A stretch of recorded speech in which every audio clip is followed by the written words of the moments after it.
صباح الخير يا جماعه. معلش انا قاعده افطر بس مش قادره استنى على ما اخلص افطر عشان اعمل فيديو. ده انا بعمل فيديو تقريبا كل سنتين مره. لما الناس بتستفزني بقى قوي، لما بجيب اخري قوي مع الناس خالص بقى، لما بجيب يعني بجد والله ما بجيب اخري خالص مع الناس. موضوع سماح انور الاخراني ده، وكل واحد طلع عمل ترند عليه، وكل واحد طلع قال اللي هي قالته، وكل واحد عمل خلاص احنا هي قالت اللي قالته واحنا زعلنا منها وخلاص والموضوع انتهى. ليه بتطولوا وتشدوا وتعملوا فيه؟ مش فاهمه. ما علينا. وهنا بقى في الاخر طلعت تعمل ايه بقى؟ زي الباقيين طبعا. قالت ما قاليش الكلام ده، وكلامها كان مقصود حاجه ثانيه خالص. كلامها كان واضح، ما فيهوش اي تلويع، ما فيهوش اي، يكون واضح يعني انتم منتنين ومعفنين وانا خلاص اوكي.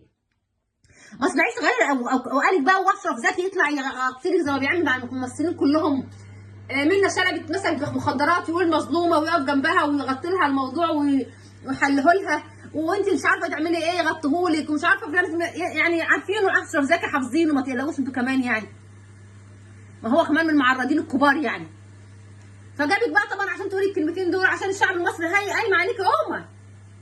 وخلاص الشعب المصري طبعا طيب وغلبان يا عيني، هيقول خلاص بقى يا عيني ما كانش قصدها، سماح انور غلبانه ما كانش قصدها، سامحوها يا جماعه والله العظيم. انتوا عالم زباله، انتوا عالم زباله.